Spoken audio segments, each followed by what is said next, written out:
Hello बच्चों, मैं हूँ आपकी हिंदी टीचर अंजू मैडम और मेरे क्लास में आप सभी बच्चों का हार्दिक स्वागत है। बच्चों, हम लोग छायावाद के एक प्रमुख कवि जयशंकर प्रसाद द्वारा लिखित एक कविता जिसका शीर्षक है मुझको न मिला रे कभी प्यार को पढ़ रहे हैं। मैंने आरंभ में ही बता दिया है कि इस कविता को मैंने 7 अंकों में विभक्त किया है और प्रत्येक भाग में मैं 2 अंक पढ़ाऊंगी। तो इसका मतलब हुआ कि ये पूरी कविता 4 भाग में पढ़ाई जाएगी। तो प्रथम भाग, द्वितीय भाग और तृतीय भाग में 2-2 अंक की व्याख्या होगी, लेकिन अंतिम चौथे भाग में सिर्फ 7वें अंक की व्याख्या की जाएगी। भाग 1 के अंतर्गत मैंने अंक 1 और अंक 2 को पढ़ा दिया है और इस वीडियो का लिंक डिस्क्रिप्शन बॉक्स में दे दिया गया है। जिन बच्चों ने अभी तक इस कविता के प्रथम और द्वितीय अंक के अर्थ को नहीं समझ पाए हैं या वे समझना चाहते हैं तो वे मेरे वीडियो को देख सकते हैं। लिंक को क्लिक करें और पूरे वीडियो को अच्छी तरह से देखें और समझें। आज मैं भाग 2 के अंतर्गत अंक 3 और अंक 4 को पढ़ा रही हूँ। आप स्क्रीन में देख सकते हैं। तो सबसे पहले मैं कविता को पढ़कर सुनाती हूँ। अकरुण वसुधा से एक झलक, वह स्मित मिलने को रहा ललक, जिसके प्रकाश में सकल कर्म बनते कोमल उज्ज्वल उदार, धीरे से वह उठता पुकार, मुझको न मिला रे कभी प्यार। फैलाती है जब उषा राग, जग जाता है उसका विराग, वंचकता पीड़ा घृणा मोह मिलकर बिखेरते अंधकार, धीरे से वह उठता पुकार, मुझको न मिला रे कभी प्यार। तो ये है अंक 3 और अंक 4 जिसकी मैं आज व्याख्या प्रस्तुत करूंगी। तो सबसे पहले कठिन शब्दों के अर्थ को देख लें एक बार। देखिए, कठिन शब्दों के अर्थ। अकरुण, अकरुण का अर्थ है ना करुण। इसका अर्थ क्या हुआ? जहाँ करुणा ना हो। करुणा मतलब दया, माया, ममता, सहानुभूति, ऐसी भावना का नहीं होने को ही कहा गया है अकरुण, यानी करुणा रिक्त। वसुधा यानी धरती, स्मित यानी मुस्कान, ललक चाह, प्रकाश का अर्थ होता है रोशनी, सकल यानी संपूर्ण, उज्ज्वल यानी सफ़ेद, उदार यानी विशाल हृदय, उषा, उषा का कहा जाता है प्रातःकाल या सूर्य का जो प्रकाश है उसे, राग यानी प्रेम, वंचकता, वंचकता कहते हैं छल कपट धोखा को, पीड़ा यानी कष्ट, घृणा, घृणा का अर्थ होता है नफरत, मोह का अर्थ है आकर्षण, आकर्षण माने ऐसी वस्तु जो आपको मिलेगी नहीं लेकिन आप उसे पाने की इच्छा रखते हैं, बिखेरते यानी फैलाना, और एक शब्द छूट गया था विराग, तो विराग का अर्थ होता है वैराग्य या नैराश्य यानी निराशा से संबंधित, राग यानी जहाँ पर आशा हो वहाँ प्रेम है, यहाँ पर क्या है? निराशा है, यहाँ पर विरक्ति है। वैराग हो गया विराग का अर्थ।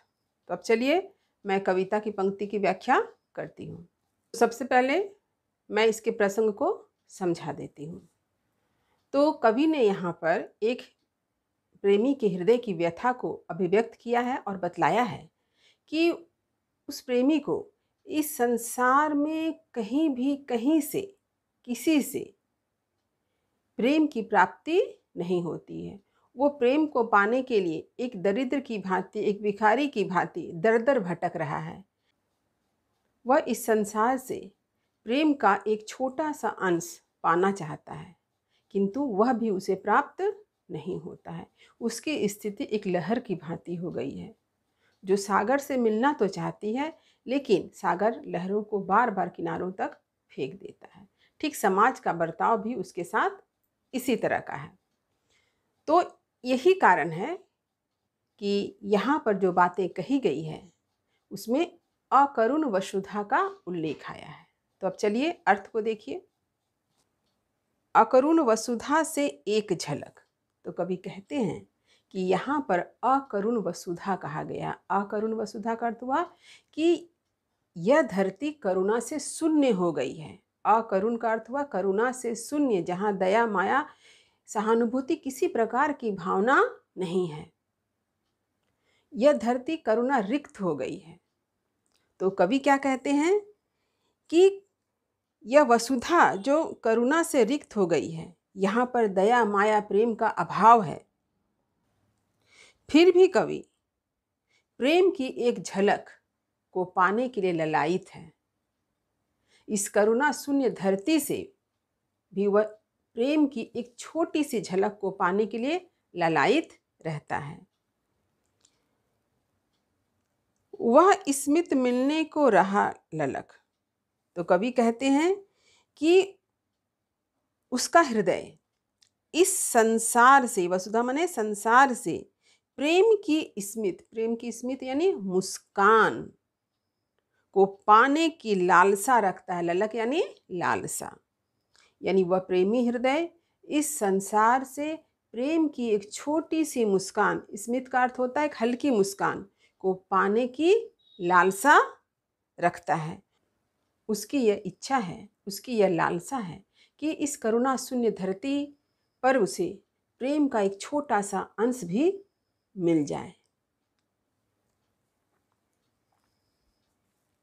जिसके प्रकाश में सकल कर्म, ये प्रकाश क्या है? प्रेम का प्रकाश। कवि कहना चाहते हैं कि प्रेम जो है वह प्रकाश के समान है। प्रेम के प्रकाश में, रोशनी में उसके सारे कार्य क्या है? सफल हो जाएंगे। अगर उन्हें प्रेम की प्राप्ति होगी तो उनका जीवन जो है वह सफल हो जाएगा, उनके सारे कार्य सफल हो जाएंगे। क्योंकि क्या है? बनते कोमल उज्जवल उदार। कवि कहते हैं कि यदि उन्हें प्रेम मिले, प्रेम का एक छोटा सा हिस्सा भी मिल जाए, तो उसके मन में एक आशा का संचार होगा, और जिसके प्रकाश में उसके सारे कर्म जो हैं, सकल मतलब सारे कर्म जो हैं वो उज्जवल हो जाएंगे और उदार हो जाएंगे। यानी वो सारे कार्य को करके जीवन में आगे बढ़ सकता है, सफलता को पा सकता है। लेकिन प्रेम के अभाव में उसे अपना जीवन कैसा लगता है? बेकार लगता है। उसके प्रेम के अभाव में उसे अपना जीवन आज व्यर्थ लग रहा है। इसीलिए वह कहता है, वह प्रेमी हृदय कहता है कि इस संसार से प्रेम की एक हल्की सी मुस्कान, प्रेम की एक हल्की सी ज्योति भी अगर उसे मिल जाए तो उसका जीवन जो है सफल हो जाएगा, उसका जीवन खुशहाल हो जाएगा। देखिए, फैलाती है जब ऊषा राख। यहाँ पर कवि ने पुनः प्रेमी हृदय की व्यथा को अभिव्यक्त करते हुए कहा है और उसे प्रकृति से जोड़ा है, उसके दुख को प्रकृति से के साथ जोड़कर प्रस्तुत किया है। जैसे कि प्रकृति जो होती है यहाँ उद्दीपन का कार्य कर रही है, यानी उसके दुख को बढ़ाने का कार्य करती है। यानी जब हमारे मन के भाव के साथ प्रकृति जुड़ जाती है तो यहाँ पर प्रकृति क्या उद्दीपन रूप में आती है। जैसे आप बहुत खुश होते हैं तो आपको प्रकृति भी बहुत प्रसन्नता से भरी नजर आती है, लेकिन वही आप जब दुखी होते हैं तो आपको प्रकृति में भी दुख दिखाई देता है। जैसे वर्षा का होना, अगर आप बहुत खुश हैं तो आपको ऐसा लगेगा कि बारिश जो हो रही है वो खुशी से झूम कर बरस रही है। जब आप दुखी हैं तब अगर बारिश होगी तो आपको लगेगा कि आसमान आपके दुख से रो रहा है।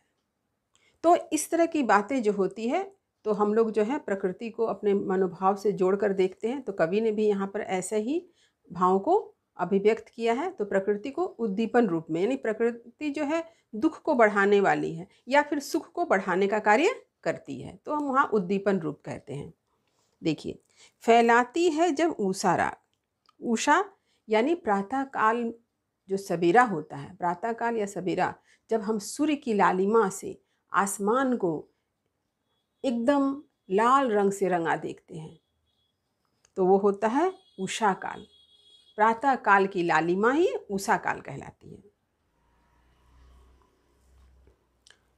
तो कवि कहते हैं कि फैलाती है जब उषा राग, यानी जब प्रातः काल सूर्य का उदय होता है, आसमान लाल रंग से रंजित है, तो यह जो प्रातः काल का जो समय है यह क्या करता है? राग फैलाता है। राग मतलब प्रेम, उत्साह, यानी हर किसी के मन में कुछ नया करने की इच्छा, कुछ नया करने का उत्साह जगाता है। लेकिन यहाँ पर उस प्रेमी हृदय व्यक्ति के साथ बात कुछ और ही होती है। क्या होता है देखिए, जग जाता है उसका विराग, लेकिन वह प्रेमी हृदय के हृदय में प्रातःकालीन सूर्य को देखकर वैराग्य की उत्पत्ति होती है, नैराश्य की उत्पत्ति है, निराशा की उत्पत्ति होती है। वह प्रातःकालीन सूर्य को देख करके वह आनंदित नहीं होता है, वह प्रसन्न नहीं होता, उसके मन में कोई उत्साह नहीं जगता है। क्यों नहीं जगता? क्योंकि उसके जीवन में प्रेम की कमी है। प्रेम के अभाव में उसका जीवन जो है अवसाद से भर गया है, निराशा से भर गया है। इसीलिए उस व्यक्ति का हृदय जो है निराशा से भरे होने के कारण उसके मन में वैराग्य की भावना उत्पन्न होती है, विरक्ति की भावना उत्पन्न होती है। वंचकता, पीड़ा, घृणा, मोह मिलकर बिखेरते अंधकार। कभी जब प्रातःकाल सूर्य की लालिमा को देखते हैं, यानी सुबह हो गई, तो इस बात से कवि में यह प्रभाव पड़ता है कि उसे पुनः संसार के छल कपट, घृणा, मोह, पीड़ा, ये सारी चीज़ें याद आती है। और ये सारी चीज़ें ही कवि के जीवन में अंधकार को फैला के रखी है। यानी कवि का जीवन जो है नकारात्मक भावों से भरा हुआ है। इसीलिए प्रातःकालीन सूर्य को देखकर भी उसके जीवन का सवेरा नहीं होता है। उसके जीवन में अंधकार ही व्याप्त है, उसके जीवन में अंधकार ही है, और यह अंधकार है नकारात्मक भावों का। और इस प्रकार यह नकारात्मक भाव कवि के मन में निराशा को जन्म देती है। और जब तक यह नकारात्मक भाव इस संसार से नहीं मिटेगा, तब तक प्रेम का प्रस्फुटित होना भी असंभव है। यानी प्रेम की भावना के लिए संसार से नकारात्मक भावों का समाप्त होना अत्यंत आवश्यक है। कवि यह भी कहना चाहते हैं, धीरे से वह उठता पुकार, मुझको न मिला रे कभी प्यार। और कवि पुनः बहुत ही धीरे से मध्यम स्वर में बड़ी ही पीड़ा के साथ, कष्ट के साथ ये कहते हैं कि मुझे इस संसार में कभी भी प्यार नहीं मिला, किसी से भी प्रेम की प्राप्ति नहीं हुई। तो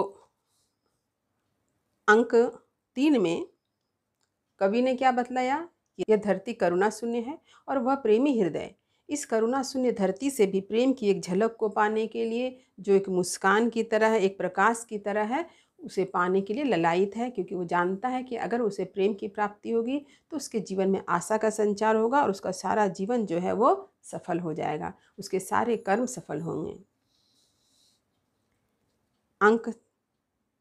अंक 4 में कवि बताते हैं कि जब सुबह होती है, सुबह की लालिमा आकाश में भर जाती है, तो ऐसे समय में कवि के हृदय में उत्साह, प्रेम की भावना उत्पन्न नहीं होती है, आशा की भावना उत्पन्न नहीं होती है, बल्कि निराशा की भावना उत्पन्न होती है। क्योंकि उसे संसार में कभी प्रेम ही नहीं मिला, उसे संसार में सिर्फ घृणा, नफरत, यही सारे नकारात्मक भाव ही उसे मिले हैं, जिससे उसकी ज़िंदगी जो है अंधकार से भर गई है। और जब तक ये नकारात्मक भाव समाप्त नहीं होंगे, प्रेम का प्रस्फुटित होना संभव भी नहीं है। अब चलिए मैं विशेष को लिखवा देती हूँ। देखिए, विशेष काव्य सौंदर्य।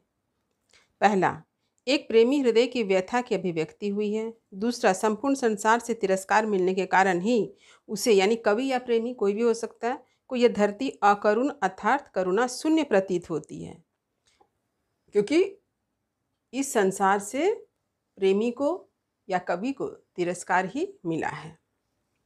तीसरा, कवि ने यह बतलाया है कि प्रेम एक हल्की मुस्कान की तरह है, एक रोशनी की तरह है, जो किसी के जीवन में खुशहाली लाती है। चौथा, संसार में नकारात्मक भाव जैसे घृणा, कष्ट, छल कपट आदि के फैल जाने से प्रेम भाव लुप्त हो गया है। अतः इन नकारात्मक भावों को दूर करके संसार में प्रेम का प्रकाश फैलाया जा सकता है। देखिए, पांचवा, कवि ने प्रकृति चित्रण के माध्यम से अपने मन के भावों को अभिव्यक्त किया है। छठा, ज वर्ण की आवृत्ति से जग जाता में अनुप्रास अलंकार है। देखिए, ज ज। सातवां, भाषा तत्सम पदावली युक्त खड़ी बोली है। लाक्षणिकता तथा चित्रात्मकता इसका विशेष गुण है। तो उम्मीद करती हूँ कि आज मैंने छायावादी कवि जयशंकर प्रसाद की कविता मुझको न मिला रे कभी प्यार के जिन अंशों को पढ़ाया, यानी अंक 3 और 4 को, वह आपको भलीभांति समझ में आ गया होगा।